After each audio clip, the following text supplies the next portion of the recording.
Waalaikumsalam warahmatullahi wabarakatuh. Ustaz, bagaimana cara bertobat yang benar dan baik? Apakah cukup dengan doa atau dengan salat taubat?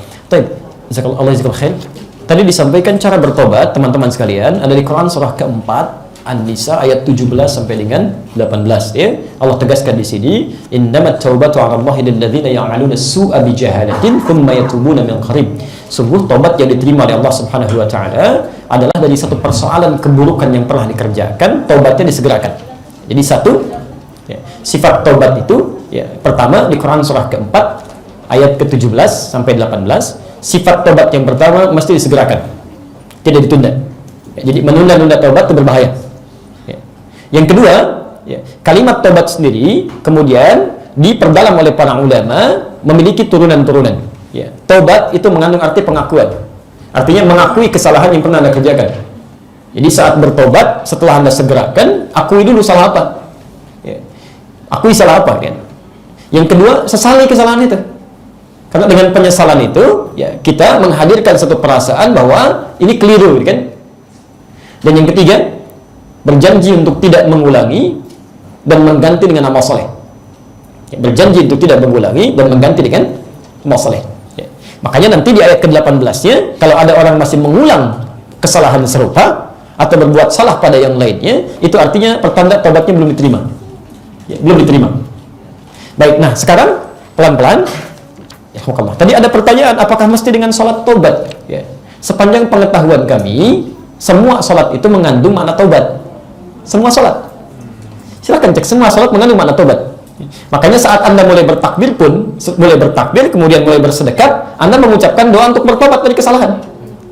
Coba, masih ingat tadi ketika kita dijanjikan oleh Allah akan dikabulkan permohonan kita saat kita membacakan apa? Iyyaka na'budu wa iyyaka nasta'in, itu ada dalam lafaz apa? Al-Fatihah. Baik, sekarang perhatikan, sebelum membaca Al-Fatihah supaya doa kita dikabulkan tadi, sebelum membaca Al-Fatihah dalam sholat kita membaca apa? Iftitah. Taib. Apa yang dibacakan dalam iftitah Anda? Baik, inna salati wa nusuki. Yang lain? Baik. Ada 12 hadis di sini terkait 12 doa terkait dengan iftitah. Ada yang wajah tu kan? Baik, wajah tu wajhal ladzi fatara samawati wal ard dan seterusnya. Ada yang Allahumma ba'id, ada yang inni wajah tu kan? Baik, wajah tu atau inni wajah tu? Baik. Yang wajah tu boleh yang ketanya? Baik. Yang inni wajah tu? Yang enggak punya wajah. Baik. Baik. Teman-teman sekalian, kalau Anda mengucapkan wajah itu tidak pakai ini, itu ada di hadis Muslim nomor hadis 1848. Riwayatnya dari Ali bin Abi Thalib. Kalau Anda mengucapkan menggunakan ini wajah itu diantaranya ada di Ibnu Majah nomor hadis 3221, Abu Daud nomor hadis 2579. Riwayatnya dari Jabir bin Abdullah. Tapi saya menginginkan Anda tidak menghafal nomor dan hadisnya, tapi mengetahui maknanya. Ini poinnya. Ya, tidak penting itu semua, yang penting paham maknanya, amalkan dengan benar. Nah, sekarang perhatikan, saya mau bacakan hadisnya supaya kita mengerti betul. Yang pakai wajah itu dari Ali bin Abi Thalib, saya bacakan hadisnya. Beliau menyampaikan, "Shallaitu khalfa Rasulillah sallallahu alaihi wasallam." Saya pernah salat di belakang Rasulullah sallallahu alaihi wasallam. Fastaftaha, maka beliau membaca doa istiftah. Istiftah itu artinya panjang. Ya, wajjahtu wajhiya lilladzi fatara as-samawati wal ard dan seterusnya. Jadi ini yang tanpa ini. Baik, sedangkan yang menggunakan ini hadisnya dari Jabir bin Abdullah radhiyallahu taala anhuma qala, beliau menyampaikan, "Ra'aitu Rasulullah sallallahu alaihi wasallam." Saya sering kali melihat Rasulullah sallallahu alaihi wasallam hina yadhbah, setiap kali menyembelih hewan kurban, aqbal al-qiblah, menghadapkan hewan kurbannya ke arah kiblat.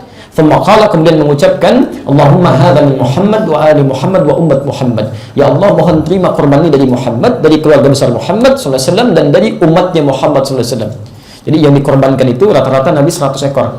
Ya, Masya Allah. Di pertama sunnahnya hadapkan ke kiblat, sebutkan atas nama siapa. Yang ketiga, fayaqulu, kemudian mengucapkan Bismillahi Allahu Akbar. Saat disembeli, ya ucapkan Bismillahi Allahu Akbar, sembeli. Setelah itu belum selesai. Sunnah yang keempat, ingat teman-teman, Anda kehilangan satu langkah, Anda kehilangan pahala di sini. Oke? Ada 4 di sini. Hadapkan ke kiblat, sebut atas nama siapa. Keempat, ketiga Bismillahi Allahu Akbar. Yang keempat, selesai menyembeli, menghadap ke kiblat, berdoa. Inni wajjahtu wajhiya lilladzi fatara as-samawati wal ard dan seterusnya. Jadi yang inni wajjahtu itu bukan bacaan dari doa iftitah atau istiftah, tapi bacaan doa setelah selesai menyembelih hewan kurban. nggak pakai nggak pakai o. Setelah menyembelih hewan kurban atau melontar jumrah, itu yang dibaca. Ya. Kami sudah berusaha mengecek di 1235 kitab hadis, dari yang paling sahih sampai yang paling palsu. Redaksinya ke situ semua. Bahkan hadis palsu pun nggak ada yang menyebutkan dipakai dalam sholat. Gitu ya? Nah, jadi barangkali perlu diluruskan di sini, walaupun bedanya tipis, tapi tidak bisa disamakan. Karena doa itu detail sifatnya. Ya. Baik. Nah, poin saya, ada yang berdoa menggunakan Allahumma ba'id baini, kan? Sering dibaca dalam siang hari, sholat siang. Ya. Sholat siang ini dalam istilah fiqih ada lail wan nahar. Kalau sholat malam lail itu artinya tahajud, qiyamul lail. Kalau sholat nahar itu artinya sholat fardu dari mulai subuh sampai isya. Nah, disebutkan di Al-Bukhari nomor hadis 711 dari Abu Hurairah, Nabi itu ketika sedang sholat, ya berhenti sejenak, sakata hunainatan. Ya, kata Abu Hurairah setelah selesai, ya Rasulullah, saya perhatikan Anda sakata hunainah. Ya, Anda diam sejenak. Apa yang Anda lakukan?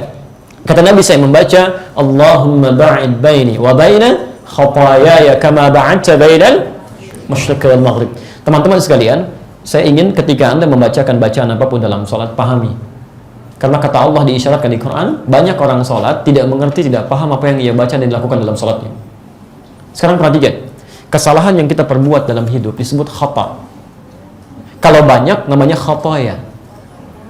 Baik, kenapa ini sering dibaca oleh Nabi SAW dalam sholat siang? Karena umumnya, siang itu lebih banyak menghadirkan aktivitas dibandingkan dengan malam. Bapak Ibu banyak beraktivitas di siang hari atau malam? Siang. Sekarang perhatikan, umumnya orang yang banyak beraktivitas lebih besar kemungkinan potensi salahnya dibandingkan dengan yang diam. Terlalu banyak bicara bisa keliru, terlalu banyak melangkah bisa salah. Karena itulah, mohon izin, tadi antara zuhur mau ke asar, saya mau tanya, ada di antara kita yang tidak punya salah? Boleh angkat tangan? Yang sedikit? Terus saking banyaknya kita nggak bisa ngangkat kan? Berarti ada yang salah kan?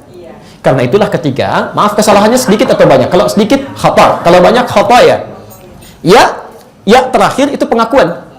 Lihat kalimatnya ya. Khata, ya. Kalau kalimatnya berhenti di sini, khata ya, sampai sini, ini kesalahannya. Kalau pakai ya kecil, ya, ini pengakuannya.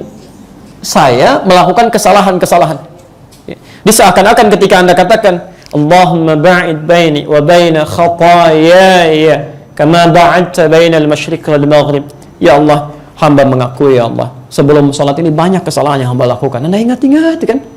Hadirkan suasananya, kalau benar tuh bisa menangis kan? Mohon ya Allah, jauhkan sejauh-jauhnya antara saya dan kesalahan yang saya perbuat, seperti Engkau jauhkan antara timur dengan barat. Timur dengan barat pernah melihat bersatu? Tidak. Maksudnya apa? Saya nggak pengen lihat selama-lamanya ya Allah. Sampai di akhirat tolong jangan tampakkan lagi pada saya. Karena nanti ada orang-orang saat di akhirat, kebaikan ditampakkan, keburukan pun akan tampak. Jadi kalau Anda berbuat salah sekarang, tidak Anda istighfari, bisa Anda berbuat salah, sekarang ditebet gitu kan? Ya, awas hati-hati. Anda nggak istighfari, nanti di akhirat akan dibuka. Bukan cuma orang tebet, penduduk langit dan bumi mengetahui bahwa Anda pernah berbuat maksiat. فَمَنْ يَعْمَلْ مِثْقَالَ ذَرَّةٍ خَيْرًا يَرَهُ وَمَنْ يَعْمَلْ مِثْقَالَ ذَرَّةٍ شَرًّا يَرَهُ. Anda berbuat salah sedikit pun, Anda nggak tobat di situ, Allah akan buka. Karena itulah saat kita sholat, kita bertobat. Saya akui saya salah ya Allah, mohon jauhkan. Kalau kesalahan saya seperti noda yang melekat di pakaian, ya Allah mohon bersihkan saja. Kalau perlu gunakan dengan air yang sangat dingin, bil ma'i wa thalji wal barat. Jadi kalau Anda benar sholat yang membaca doa tadi, Anda sedang bertobat.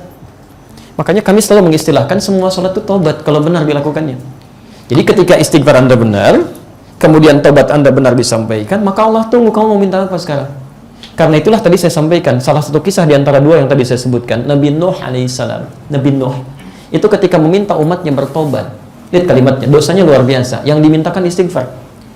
Quran surah ke-71 ya, ayat 10 sampai 14 itu, faqultu astaghfiru rabbakum innahu kana ghaffara. Kata Nabi Nuh, lihat kalimatnya, saya katakan kalian semua banyak salah kalian, cepat tobat, istighfar. Istighfar, minimal dengan istighfar. Masih ingat tadi pembahasannya? Kadang-kadang maksiat yang dilakukan itu menghambat kebaikan kan? Masya Allah. Lihat ayatnya Pak, Ibu sekalian. Yursilis samaa alaikum midrara. Kalau istighfar tobat dilakukan, maka sekat akan dibuka, Allah turunkan rahmat dari langit. Bahkan menjadikan, maaf, yang tadinya kering kerontang jadi tumbuh subur lagi. Wa yumdidkum bi amwalin wa banina. Rizki Anda yang macet, pekerjaan Anda yang sulit, dengan istighfar tobat dilancarkan kembali. Keturunan yang belum dapat dimudahkan pendapatannya. Masya Allah. Jadi ternyata taubat itu terkait erat dengan rizki dan rahmat Allah serta pengabulan doa. Syekh Hasan Al-Basri, ulama saleh luar biasa, satu kali ditanya oleh 3 orang, Syekh, saya punya persoalan. Ini kebun saya katanya kering, gak pernah tumbuh. Bagaimana solusinya? Kata beliau, akthir istighfar, perbanyak istighfar. Dia pulang. Orang kedua, Syekh, saya bekerja sulit nih. Ya, Masya Allah, sulit mendapatkan rezeki. Kesana kemari nggak dapat, kan? Apa solusinya? Kata beliau, akthir istighfar, perbanyak istighfar. Yang ketiga, Syekh, saya sudah berumah tangga bertahun-tahun, belum ada keturunan. Bagaimana solusinya? Kata beliau, akthir istighfar, perbanyak istighfar. Begitu ketiganya pulang, jamaah yang bingung. Syekh, 3 pertanyaan, thalatha ilah, ijabah sawiyah. Bagaimana 3 pertanyaan dijawab dengan jawaban yang sama? Kata beliau, ara'aita qawla rabbil alamin, apa Anda tidak memperhatikan firman Allah Subhanahu wa taala di surat Nuh tadi, surah 71 ayat ke-10 sampai dengan ayat ke-14 tadi? Ya, Masya Allah. Faqultu astaghfiru rabbakum innahu kana ghaffar. Maka perbanyak istighfar kepada Allah, Dia Maha Pengampun. Yursilis samaa 'alaikum bidrara. Kalau ampunan sudah diberikan, dosa sudah dicabut, maka rahmat diturunkan dari langit. Wa yumdidkum bi amwalin wa banina. Dan harta diperluas, bahkan keturunan diberikan keberkahan oleh Allah Subhanahu wa taala. Sampai sini. Jadi kalau saran kami, perbaiki ibadah dengan baik, tobat dengan benar. Makanya Nabi sebelum tidur kan istighfar tuh. Coba kalau tidak percaya, nanti mau tidur malam, perbanyak istighfar. 70, 100 kali. Dampaknya ke hati enak, Pak. Nggak percaya silakan. Anda tidur aja seketika dengan tidur istighfar dulu, ya kan? Baca Quran, tidurnya enak, tenang, gitu, nyaman, gitu kan? Ada yang saking tenangnya nggak bangun lagi, gitu kan? Ada yang begitu, karena kita nggak tahu kapan kita bangkit, kan? Tapi minimal dosa kita sudah selesai, tobat kita, nggak ada hubungan lagi dengan yang lain. Makanya ada orang-orang yang saat sebelum tidur dia selalu bertobat kepada Allah, dan kata Nabi, surga menanti dia. Itu ada di Musnad Abdul Razak nomor hadis 20.559 di jilid yang ke-11 halaman 187 yang pernah saya sebutkan dulu. Baik.